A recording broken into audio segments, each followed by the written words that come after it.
Fala pessoal, no vídeo de hoje a gente vai conversar sobre FSSO, dando continuidade na nossa série, e no vídeo de hoje eu quero conversar sobre troubleshooting. Então eu quero mostrar algumas coisas que eu gosto de verificar quando tem algum problema de FSSO e também tentar simular algumas coisas para mostrar para vocês algumas técnicas e algumas dicas que eu já capturei aqui no meu dia a dia. Se você já conhece o canal, já deixa aquele like para fortalecer. Mas se você não conhece ainda, prazer, meu nome é Matheus, esse é o canal Sec Infra e aqui a gente fala sobre segurança e infraestrutura com um foco grande em produtos Fortinet. Bom, pessoal, então aqui estamos na nossa topologia, né? Nosso FortiGate da matriz, temos um computador aqui, FortiGate aqui na filial, um computador aqui. Em cada um aqui dos sites, né, a gente tem um servidor de domínio.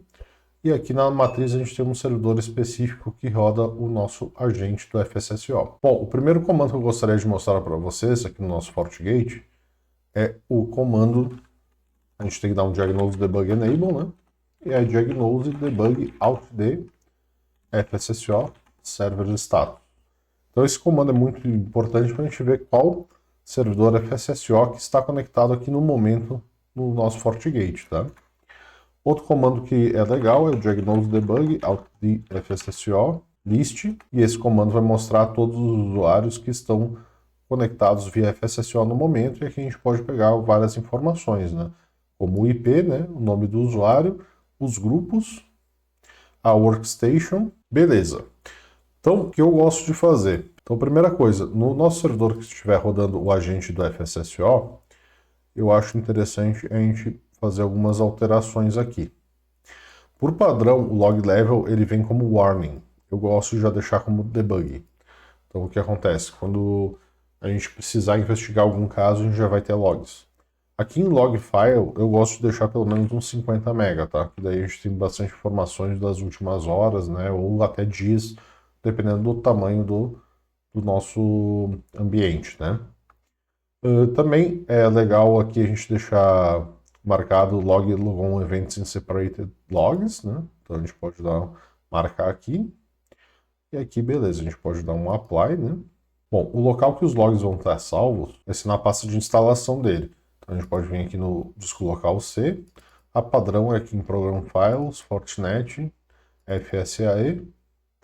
E aqui a gente vai ter o log collector agent. E ele vai criar também um arquivo depois, logon events. No collector, esse é o primeiro passo. Agora a gente vai ir também nos nossos controladores de domínio. Então, nos controladores de domínio é um pouco diferente a situação. Então, nos nossos controladores de domínio, que a gente só terá o DCE agent instalado, ou você pode ter o coletor também, mas aqui eu estou falando mais do log do DCE agent, e a gente tem que vir no regedit. Então, a gente vai abrir aqui o nosso regedit, e a gente vai vir aqui, então, em HKI Local Machine, Software, Fortinet, FSAE, DC Agent. Então aqui a gente tem essa flag Enable Log, que por padrão ela vem como 0, né? Então desabilitada. Então para habilitar a gente muda para 1. E aqui em Log File é o local do arquivo, né? Então eu gosto de deixar salvo em outra pasta. Então geralmente quando eu tenho um DC Agent e o Collector Agent no mesmo servidor, eu já deixo aqui na mesma pasta. Aqui no caso eu não tenho, então no C2 pontos eu vou criar uma pastinha Fortinet. Mas claro, se tiver outra unidade de disco, tu pode também criar em outra unidade de disco, né? Aqui não é o caso, porque é só um ambiente de testes, né? Eu vou copiar aqui e a gente vai alterar aqui. Beleza, então C Fortinet DC Agent.log. Então você lembra de fazer isso em todos os DC Agents, tá? Então, já vamos fazer aqui no nosso outro também. Então, aqui no nosso outro servidor, né? Vamos ver aqui no regedit, o local machine, né? Software, Fortinet, FSAE, DC Agent, Enable Log 1. Vou criar a pastinha aqui também.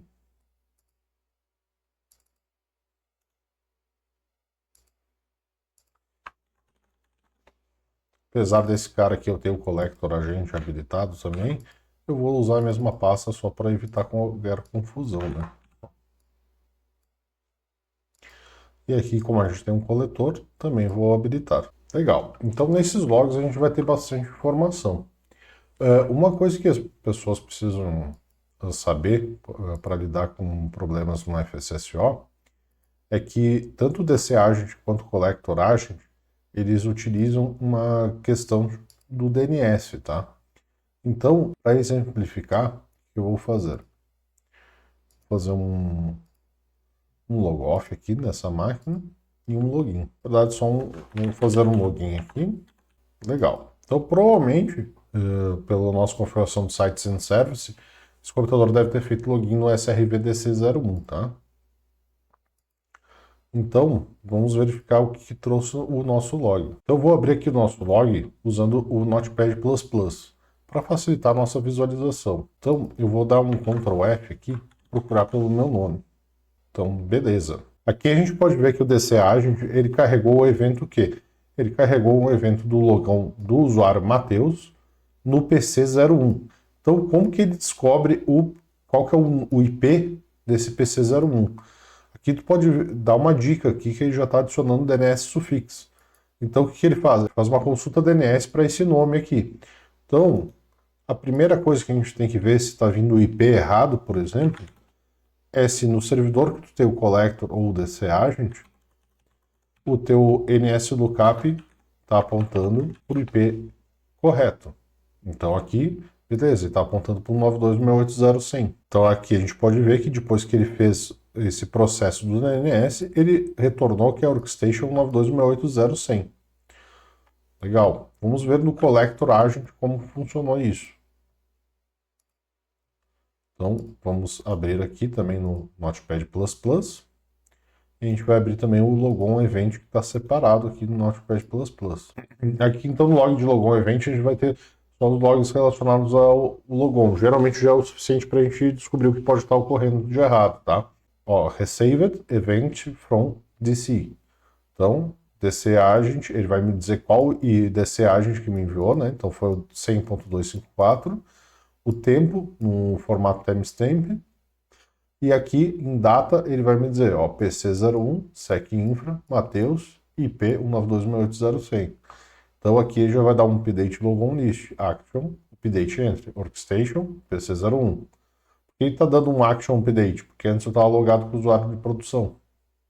Fiz um log off, quando eu loguei com o Matheus, eu olhei, opa, cara, eu já tinha esse PC01 logado, então eu vou dar um update. Então, uma coisa que pode ocorrer às vezes, eu já vi em alguns casos, a pessoa está conectada na rede cabeada e passar para o Wi-Fi e não atualizar o IP.